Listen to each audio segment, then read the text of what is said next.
again, welcome everyone. This is Local Emergency Management Plan or LEMP training. So my name, for those of you who don't know, is Harry Shopman. I am the Northeast Regional Coordinator at VEM. I do recognize that the LEMPs are only done once a year or updated once a year, and that can be overwhelming or, easy to forget some things from it, which is why we're here today to go through it. And whether this is your first time or a refresher, the goal is to make it easier for you and be here to answer any questions you might have after I walk through, the process. So, like I mentioned, I cover the northeastern section of Vermont. I have two other counterparts, Rich Cogliano, who covers the southern half of Vermont, as well as Max Kennedy, who is the northwestern section. He is currently on deployment, and Emily Harris is covering for him. So I don't know if everybody's familiar with Microsoft Teams. I know there's a lot of different platforms out there between Zoom and some other things. But the goal is to, if you can, keep yourself on mute to reduce any kind of background noise. There's the raising your hand feature. We're such a small group and intimate group here that if you could just unmute and ask a question. You don't have to go through the whole raising your hand if you don't want. And if you have any issues, I've come to learn that turning off your camera, which can be done by the three little dots, if you click on that, there's a spot that says like turn off incoming camera. That sometimes gives you back more bandwidth if you're kind of lagging or having any connectivity issues. So I just wanted to take a second and go around and let everybody introduce themselves. So just who you are, where you're from, and what your role is, whether that's EMD, select board, maybe it's none of the above, and if you've dealt with the LEMP before or not. So we'll just go around. So Paul, why don't we start with you? So I'm Paul Blaze. I'm from the town of Halifax. I'm the Emergency Management Director, and I have no experience with LEMP. Okay, great. Lee? I'm Lee Catania. I'm from the town of Orange. I am on the Planning Commission, and I also am on the Central Vermont Regional Planning Commission, and I'm just here to see what it's all about. Great. Okay. My name's Kay Hopper. I'm a civil engineer with VTrans, and I'm a resource unit leader in the ICS structure. So I'm trying to learn more about ICS structures and emergency management, and I know nothing about LEMP. Okay, great. And Alec? Yep, Alec Jones. I'm from the Memorial County Planning Commission. I did deal with the LEMPs last year, but just collecting them and submitting them to VEM. So I'm kind of trying to get a better understanding so I can maybe point out any issues when collecting them. Okay, great. So we've got some different roles going on here, and I appreciate everybody coming today to learn some more about it. So let's dig in.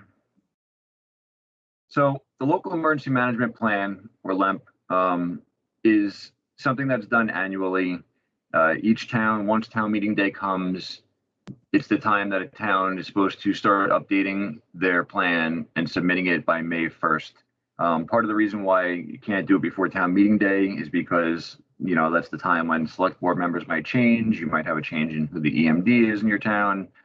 So we didn't, we kind of figured that was a good starting point of that's the day that we'll kick the season off and we want them in by May 1st. So why do we do the LEMP? There's several reasons. Obviously, the first one that jumps out would be to have our towns be as prepared as possible to handle all types of emergencies and disasters. But there's a couple other reasons, as you can see on the slide here. One is that it's required by state statute. The other is that it is also required for municipalities to be eligible to receive federal preparedness funds. And the last one would be when you have a disaster in your town, the federal share usually covers 75% of the cost that your town has to put out, right? Then that leaves the town at a 25% cost share. Well, the state will usually give you back 7.5% of that 25%. But there's several requirements a town can take, and the LEMP being one of them, there's 4 total, that you can increase that share from 7.5% up to 12.5%. So you get an additional 5% back. So that's one of the reasons why, filling this out and having it done on time and ready to go is important, because otherwise, if you have a disaster, then you've got to scramble now to try and get all these requirements done to be able to get as much back as possible as part of ERAF, or the Emergency Relief and Assistance Fund.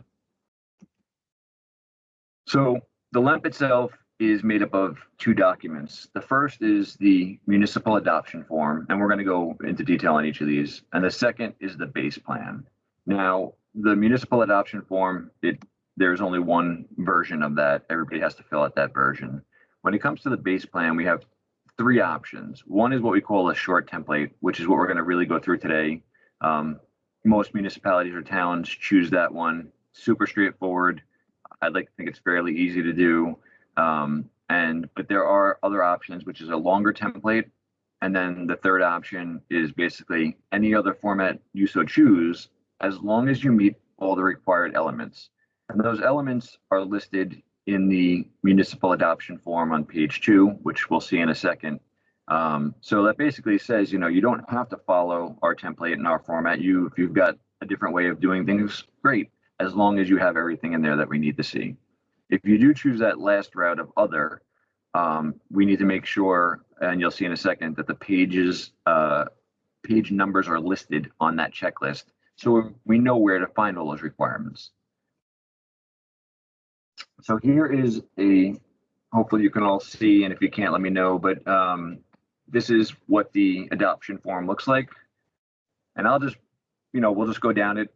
If anybody has a question, we don't have to wait till the end. You can definitely just ask it now, and I'll pause and go over it. Happy to do that. So first, you're going to list the municipality's name.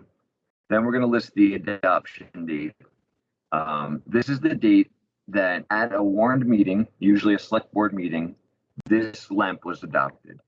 We're not saying the plan itself. We're saying this updated version that you're going to then turn in was adopted.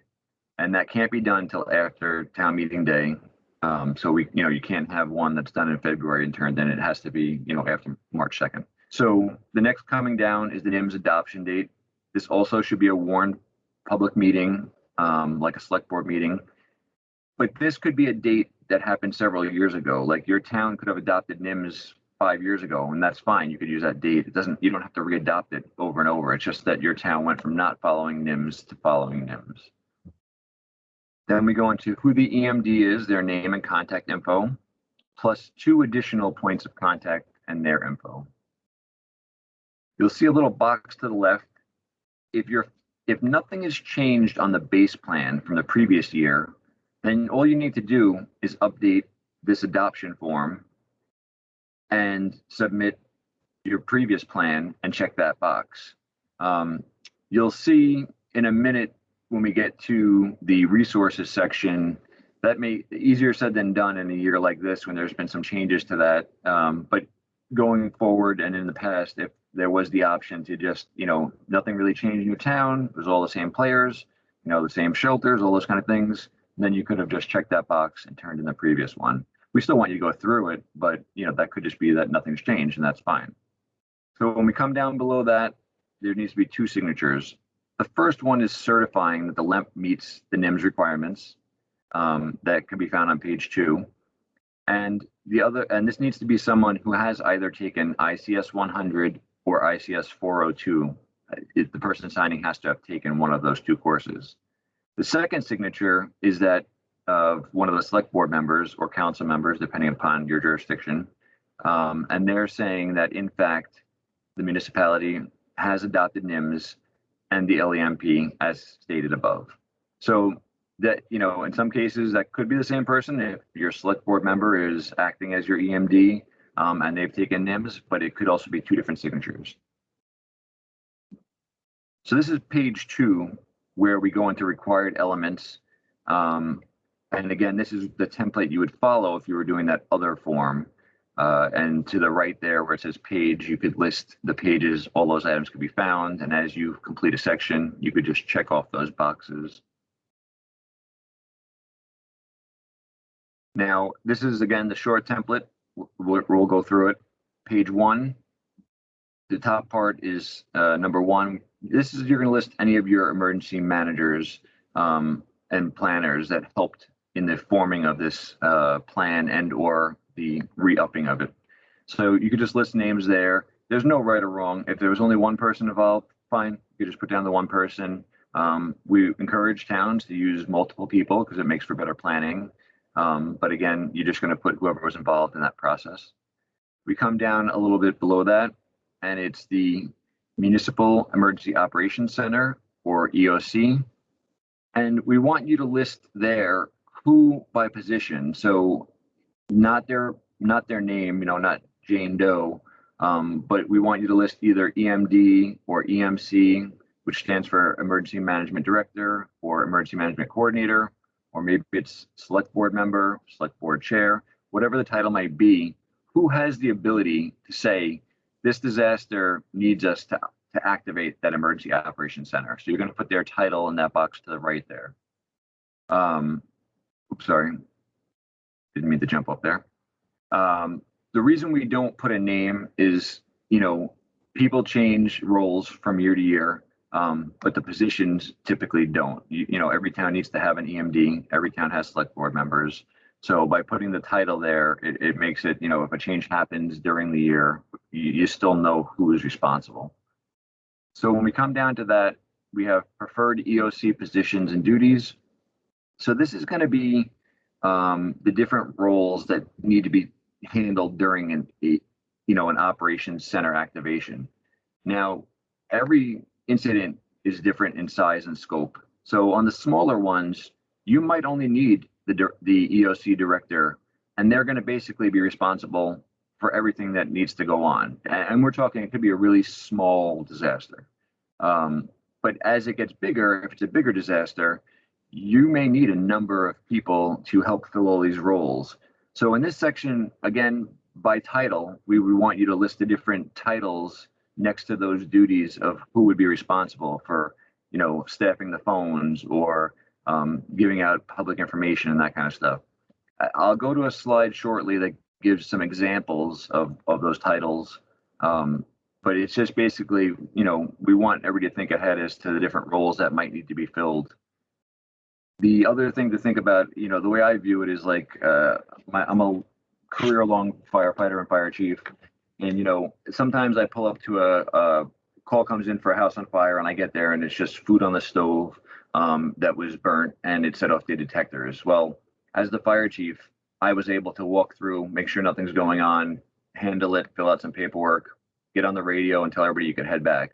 But if that house was really on fire, I'm going to need, somebody to pump the truck, somebody to deal with the hose lines, somebody to put up a ladder, and this is the same thing with the Emergency Operations Center. Sometimes it can be handled by one, sometimes you need many. Below that is where we want you to actually now start listing actual names. So you'll put their name and you'll put, the different roles that they would be, that they're capable of handling, or they've been trained for, or maybe they have experience in. And again, I'll show you some examples of that in a moment. And then below that, we want you to put a location in your town that would serve as your emergency operations center. This could be town hall. This could be the fire station. There's no real preferred answer. It's just whatever you have in your town that's going to work in this situation. And you should think about the things that you might need during the situation, which is, if a place that has a generator is a better option, obviously, Wi-Fi, bathrooms, those kind of things. So telephones, you just want to think about that. Then there's a spot there for an alternate location as well. If you don't have an alternate location, that's fine, but we really want you to have at least one location listed in there. Any questions so far before I keep going?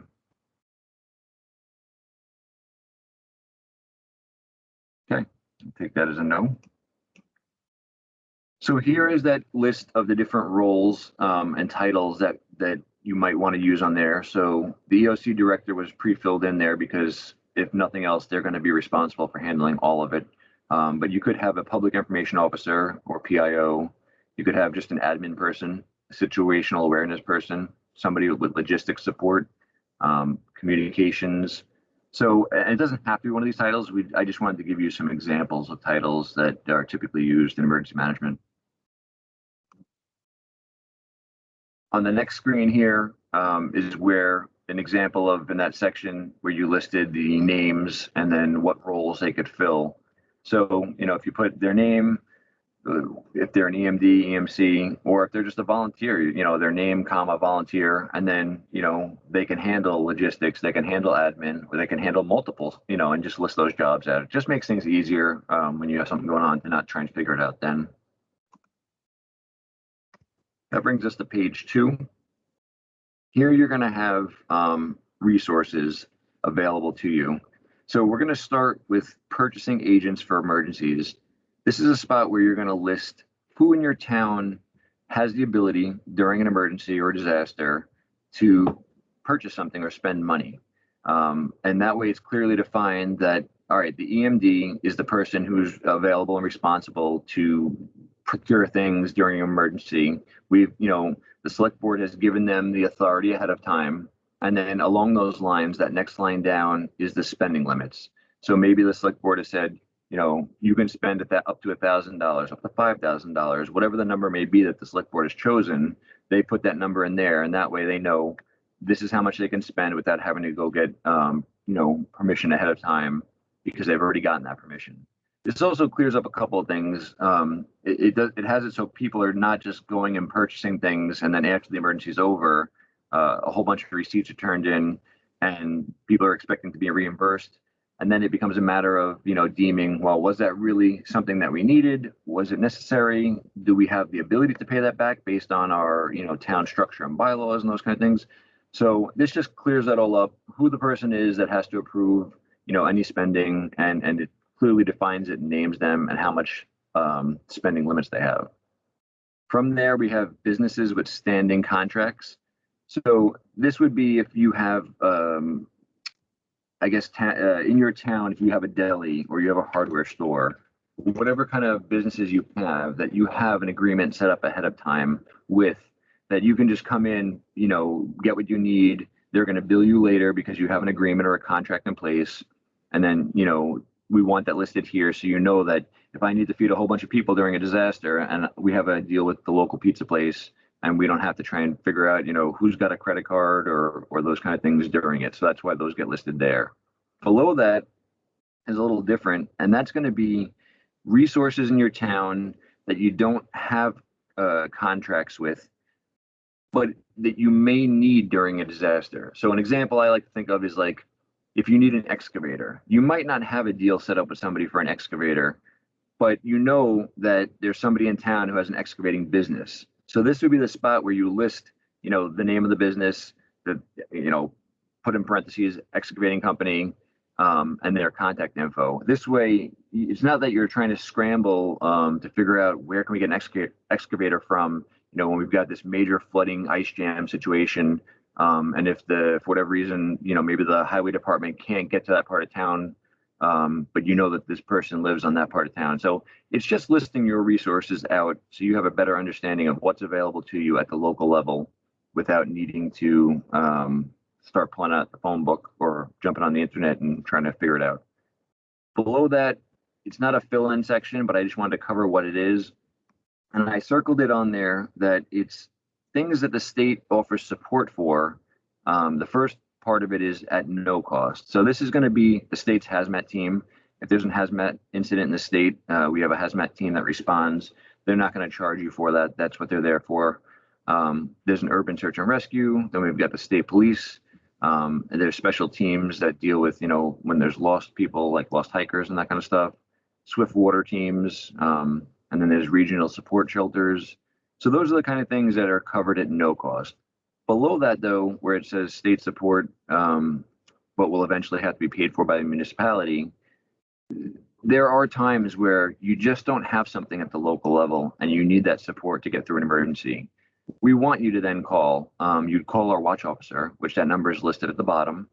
And that's somebody answers. We have a watch officer that answers the phone 24/7, 365. And you basically tell them, who you are, where you are, what's going on, and what it is you need. and they will start working to provide that support to you of either connecting you to the right person or helping get that coming. But it may come at a cost if it's not some of those things we listed above. And we're not saying don't call, but I just want to make sure we go over that a little bit. So you always want to try and find things at the local level, and then if you can't, come up to the state level. Just like we're, at the SEOC and at VEM, we're going to try and handle things at a state level, and if we can't, then we're going to bump up to the federal level. But we know that that's going to come some challenges and there are costs. So just something to be aware of. Okay, any questions so far? Alec, can you still hear me? Making sure everybody's still good. Yep, we're good. Yeah, we're good. Okay. So now we're going to get into, these are the resources that you have available to you. So what I have on the screen is the page from the LEMP that we've used in the past. And I'm going to go over how it works first. Then I'm going to go over a slight change that's happening in 2021 and what that means for you guys or anybody having to fill one of these out or review them. So here we want a town to list any equipment that they have access to. This means that, it's part of your highway department or the fire department that's in your town. And, should you need this, you're using your own equipment. You're not having to go borrow it from somebody else or pay for it from somebody else or contract it out. So typical items that most towns have are plow trucks, fire engines, tankers for the fire department, those kind of things. So you can see the list isn't super long, but this is, just some of the things that, most towns would have possibly. And it's okay if you don't have them, but we just kind of made a form where you can fill out what you do have. The way it typically works is on the bottom of the page here, you can see there's a link that says preptoolkit.org. And that brings you to FEMA's website where they have a typed resources list.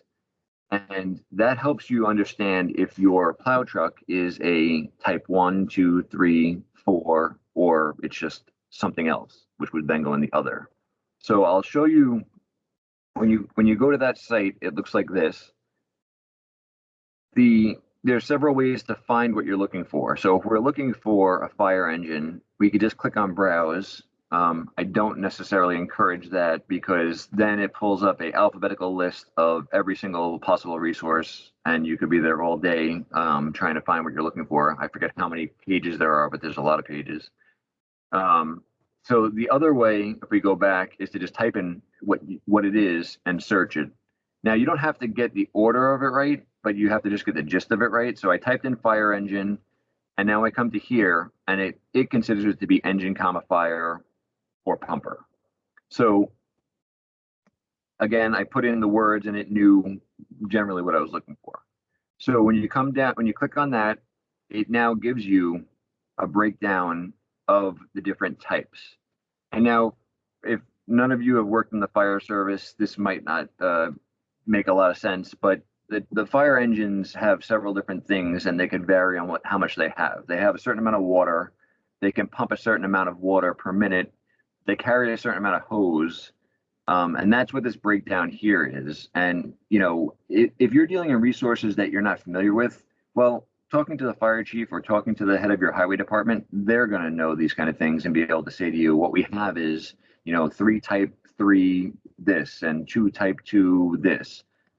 We don't know, necessarily expect that you guys would be able to figure out and decipher what equipment they have, but checking in with them and having this, if you bring this to the table, then they can tell you, oh, we have this many of this type and those kind of things. So it builds upon itself. When you start at number 5, that's going to be like the least capable, and it's going to build its way up to being the most capable piece of equipment by the time you get to type 1. So that's kind of how you figure out what type of the equipment you have. So now, fast forward to 2021, it was brought to our attention by somebody that was trying to get going on their update ahead of time, just so that way when town meeting day came by, they were ready to go. When they clicked on that, there was a number of resources that they couldn't get the breakdown anymore. So what you see in front of you now is an updated page, which is, we have it on our website. If you go to the VEM website there's a LEMP section. And in there, when you click on the short template or the long template, we've got this page in there now. And basically, you couldn't get, all the different types from most of the equipment. So we put an NA for any of the ones that you won't be able to figure out if you have a type 1, 2, 3, or 4. So we just want you to put it in the other column. So if you have a plow truck, you don't have to, now it's actually made it easier for you that you could just say we have 4 plow trucks and put it in the other. What FEMA was, when we asked FEMA, what's going on there, they had said that, they were encouraging people to use, there's a reimbursement schedule that's used during disasters. Well, that's great, except for in that it talks about, how much an hour you can get reimbursed for using a plow truck, but it doesn't tell you about the different types of plow trucks or how to figure out which type you have. So that doesn't really work. So that's why we made this change.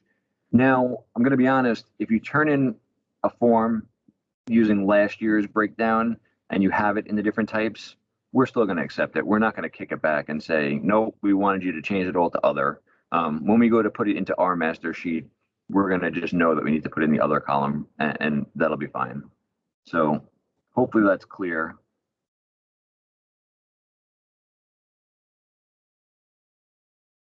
I think it went too fast there. This is just a list of the resources that are no longer typed. Again, that doesn't really matter because that's all listed out on that spreadsheet, but I just wanted to have a slide where we kind of named what those things were.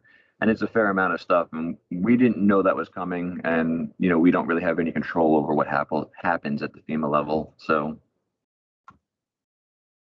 okay, moving on to the public information and warning section. So this is, now we're up to page 4.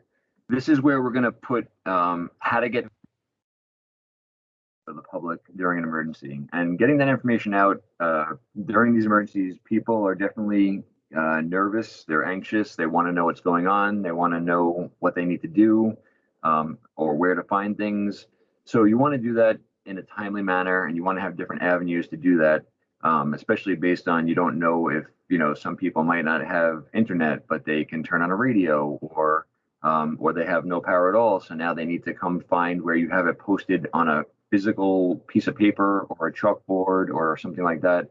So the first one we have listed is VEM, or Vermont Emergency Management, and that's for the Vermont alert messages. So we have the capabilities to send out a message to people's phones that says whatever we need it to say. When a town calls us and says, we've got this disaster going on and we need to let people know something because either life is at risk or, property is at risk, we can send that message out, and we can make it specific to a town, a section of a town, a county. We have a lot of flexibility with that. And it's not something where we need people to have opted in ahead of time. We can just send that out. So from there, and the way you would contact that would be our watch officer, like I said, which is 24/7. And you would tell them, I need to get this message out to my town, and go through what's going on. From there, you could list any local websites or social media. Maybe your town uses Facebook. Maybe it has a Front Porch Forum account. Whatever it may be, you want to list those there because during an emergency is not the time to start signing up for something and trying to figure it out and how to use it. You want to use the avenues that you normally use, that you have passwords to, that you're comfortable using. So you would list those there. Whatever local newspapers, radio, and TV. A lot of towns may have, connection with one of the news channels. So you'd list that there, and a phone number that you've called in the past to get information to them so they can put it out there. And that next one down is public notice locations. Like I mentioned earlier, we want each town to have 3 locations where you physically put information. That way, if folks can't pull it up through other means, they know that if I go, and I'm just going to make up, if I go to town hall or I go to the post office, this is going to be posted on the, on the corkboard on the wall there. And I'm able to look up and see what's going on, or if there's anything important I need to know. Below that, we list 211. 211 is a great way to find out information, and we definitely encourage people, if they have questions, to call that. We've started to use that a little bit in helping after disasters, when people are going around they can call into 211 and report damages, and they'll take that information for us and funnel it back. So 211 is a good resource, and we just like to list that on there so people are aware of it. Below that, we get into the vulnerable populations. So here is where we want you to list agencies, organizations, facilities. We're not looking for individual people. Now, we recognize there are individual people. I'll give you an example from my EMS and my fire service. You know, you end up knowing the person in town who is on home oxygen 24/7. And when the power goes out, their machine's not going to work for very long, and they have a couple of spare backup cylinders, but they're not going to be able to make it for, a sustained period of time. We're not talking about listing that person here. That person, though, can be referred to CARE, which is the first line there, the Citizen Assistance Registration for Emergencies program. And by doing so, the local EMS or fire chief during a disaster can call the local 911 answering, we call it a PSAP, but the local answering for 911, as a fire chief or a EMS agency, we can contact them, or even the police department, and say, can you give us the list of all the people we need to check on?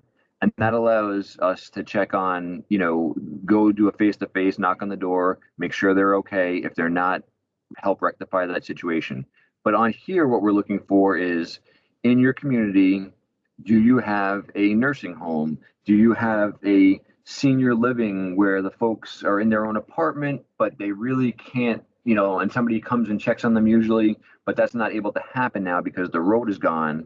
We want you to list that facility. That way we know to, or not we, but you at the local emergency operations level know that we need to check on these folks, and we need to touch base with, the facility and say, what do you need? Is everybody safe? Do you need new sheltering options? And in that way, during an emergency, you're not, sitting in a room thinking, who should we check on? Because, that's not the time to be trying to figure it out. We also like to see, you could put schools in here, because obviously schools have a lot of, the kids can't take care of themselves, and teachers are going to definitely be pushed to the max during an emergency like that. Also, any daycares you might have in your town. So basically, it's going to be, folks that really just need looking in on during these disasters will get listed here as the facility type, though. I can't stress that enough, because we just don't want somebody to have a list of 100 names of the folks in their town. Coming on to page 5, the shelter section. So during emergencies, there might be the need arising for sheltering for some of your residents, whether their home got flooded and washed away, or we had just something where they just cannot stay in their house. And there's going to be two options. There's going to be what the first option should be, if it can be done at the local level. So you should have I'm going to skip over the regional for 1 second. You should have a primary local shelter. Again, we don't have any rules on what that should be or has to be. But just think about, where is the spot in your town that can facilitate, having a number of people that might be there for, you don't know how long, and that they can stay warm and be able to be fed and have a place to sleep. So that a lot of times will be, the local school, it might be the town hall. I'm going to say, you don't want it to be the firehouse. And I could just tell you that from experience, because during these disasters, there's a lot going on at a firehouse, and adding a bunch of people to shelter typically is a bit of a strain and not really suggested. But if it has to be, that could be a spot. I guess you could maybe put them out in the bays. But here you're going to list what that location is, the address, who the contact is, who's going to be able to let you into there. So if it's a school, it might be the head janitor, because they're the one that has access to the building at 3 in the morning on a Sunday. Who's going to be the shelter manager? So who's going to run this shelter and be in charge of the whole thing? And then what staff requirements, are there? How many people would you need? Is there any special requirements that might be needed? That can get listed there as well. And then what services do you have? So obviously, not every place is going to have showers. Not every place is going to have food prep, those kind of things. Can people stay overnight? So in that section, we want you to list there what's available service-wise to the folks that you're sheltering. And below that, would be a spot for capacity. How many people? Is there a generator? Yes or no? And if there isn't, that's not, that doesn't say you can't do it, but we just want you to list that. And something we want you to think about is, are you going to allow pets or not? And this is a topic that comes up from time to time because, people don't really want to leave their pets behind during a disaster. And, we want you to think about, if you say no, you might have the person say, then I'm not going to come to your shelter. I'm going to stay with my, pet in my house that's not safe for me. So just something to think about. I don't have an answer for you. I'm just giving you something to think about on that one. And then below that, you can list an alternate shelter if you have a second option. Now, there's times where you don't have options, or there's times where, those options are just not going to work based on the disaster or what it did to that building. And then we would like you to contact the state EOC or Red Cross. And if you contact the state EOC, we can contact Red Cross for you. And there are regional shelters that are set up throughout the state. So on my next slide, I'll show you some of these mass shelters that are identified ahead of time and can hold up to 250 people each. So we want you to list whatever the nearest one of those to you is there. So that way you're aware of where that shelter is. And before I just switch to that slide, below that is annexes or appendixes. They're optional, and I'll get into that as well. So here is a list of the 8 known regional mass shelters. It's not to say that there are not more than that, but these are the most common ones that are typically put on folks' LEMPs and that are commonly used for this purpose. So whatever one of those might be closest to you would be the one you want to list. So where to find resources? Like I said earlier, on the VEM website, we have a section that's just for LEMPs, and that gives a lot of information about that. It has all the different templates available to you. I wanted to just show you here. It also lists the possible annexes or appendixes that you might want to add to the end of your plan. Now, these are not required, but again, if we go back to the number one reason of why you want to have one of these plans, it's to be prepared. So having one of these things or multiple of these things added to the back of your plan is definitely ideal. I'm going to just go through a couple of slides here. There's some more here where we get into some of the local documents. Maybe that's resources or mutual aid lists or maps, animal resources. When we come to the next one, it's going to be, this one is more, some of the Nims and those kind of things, or some guidance on flood emergencies. And the last one is, I highlighted in red the sample Nims adoption. And the reason I did that was, most towns by now have adopted Nims, but I just wanted to show you for an example that having this on our site, if you were to click on that, this is what it would pull up. Basically, a form where you could just fill in wherever it has the red, you could take out that and put in the name of your municipality and those kind of things. And you wouldn't have to reinvent the wheel to have an adoption form for Nims. So again, we really want to make this as simple as possible. We want you to be able to, we want to encourage people to take care of these things. If it becomes too hard or it's really confusing, we understand a person might shy away from just handling it. So in a case like this, pulling up this form, it's super easy. You could just type in your information, get it notarized, and now you're all set,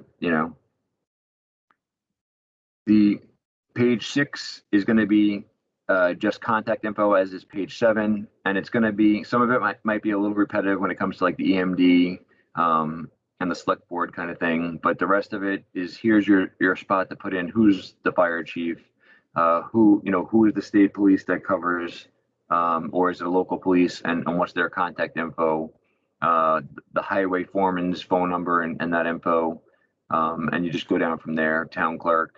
All of these folks play a role during disasters. A lot of people think of the first responders, but everybody plays a role in this and getting it back to a place where you can go back to normal everyday life.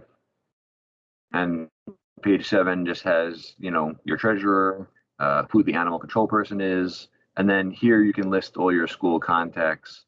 I would encourage, when listing school contacts, not only list, say, the principal, but also list that custodian or head custodian, Because sometimes maybe the principal lives 4 towns away, and maybe that custodian lives, in that town or the next town over and can be there in a shorter period of time and, give you access to that building. So I pulled up here just a quick snippet from the long template to show you basically the feel. It has a different feel than the short template, whereas the short template is you're filling in, basically boxes and filling in what it's asking you. Here it's more of a flowy paragraph type feel to it. And when it gives you in red, it's telling you what you need to do, which is describe on that first one, describe who's going to make the decision to activate the EOC. Well, you would delete out that red sentence before finalizing your plan. And the blue gives you an example of what the answer might be. The EMD or EMC makes the decision to activate the EOC. And then it kind of reads like that. So it's a little more wordy and a little more paragraph-like, but that's what the long template looks like, where you go through it and it gives you the direction in red and then your answer examples in blue, and then you adjust it to the choices your town is making. So who can help with this process? Well, obviously the stakeholders and partners in your town, whether that be, the select board, town manager, fire department, EMS, EMD, all of these are the people that, can give good input into filling out your LEMP. From there, you also have the regional planning commissions or the regional coordinators, what we call the RPCs. And as mentioned earlier, after you complete this, you're going to turn it into that RPC who is going to look it over. They're going to make sure that it looks complete. If it's not, they may come back to you and say, hey, we're missing something here. We've found in the past, we don't want towns, thinking, oh, we don't need this section and deleting a whole section. So the RPC will go through and make sure all the sections are there. And then once they feel it's good to go, they pass it into one of the three of us at VEM. And then we go through it again and say, yes, this looks like it's completed, or no, and we'll come back and say, we'd like to see this updated or it's missing something. From there, we go ahead and we update it on the Flood Ready website that town has turned it in, it's been accepted, and they're in compliance or good to go until next, May 1st. So that's kind of the process, and that starts all over again. I'm going to put on here, that's my info. At this point, though, I am happy to entertain any questions. I know it can be a lot, and if you haven't done it before, it may be a little fast, but I wanted to make sure I went through the whole thing and would try to be as detailed as possible. So what questions do we have?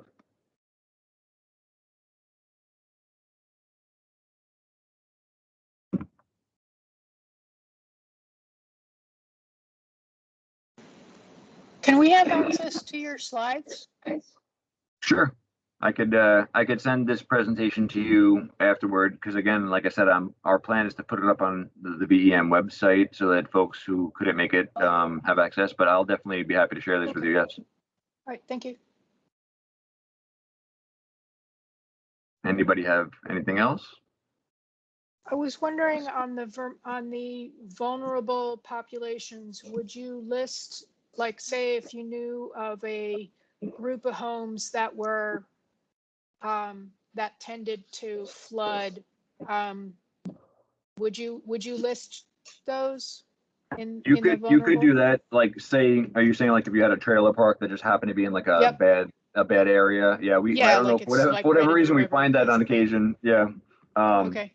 Yeah, you could list that, and if there's, you don't want to list every single home in it, but if you list like who the contact person is for that, or who if they have a head of the group or the organization, you want to list that person so you can, as the emergency operations center, you can call one person, and you want that person to be on site. You don't want to be calling, I'll give you an example. If you have senior housing that's run by a, corporation or a bigger entity, that they're located, 6 towns away or in another state, you don't want to call them to check on it. You want to call somebody who's physically located there and say, is everybody okay? Are you guys experiencing, whatever disaster you're dealing with? Are you flooded out, or is there, whatever it is? and then have a check-in that way. But yes, that is fine to put something like that because you're doing it for a group of things. It's again, it's not that individual one homeowner, one resident kind of thing. Okay. Thank you. And again, the goal of this is to identify and plan ahead of those who we need to keep an eye on and make sure that they're safe during emergencies, disasters, and such. So we don't want to tell a town what they can and can't do. We have requirements that we want met, but you guys can always add more to it. More is always better than less. So.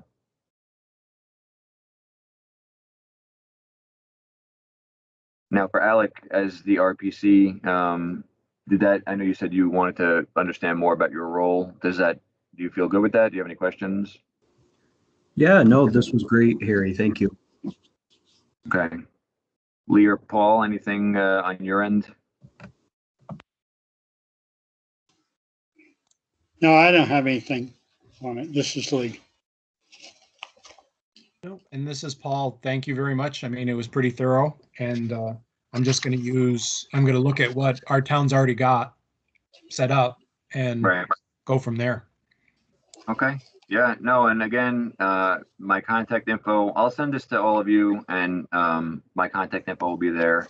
I'm happy to work with anybody on it if they have questions or, and that's also what the RPCs are there for, to bounce it off of them and say, can you help me with this? So everybody's here to help, and we really encourage towns to reach out for that help instead of just, getting frustrated or trying to figure it out on their own.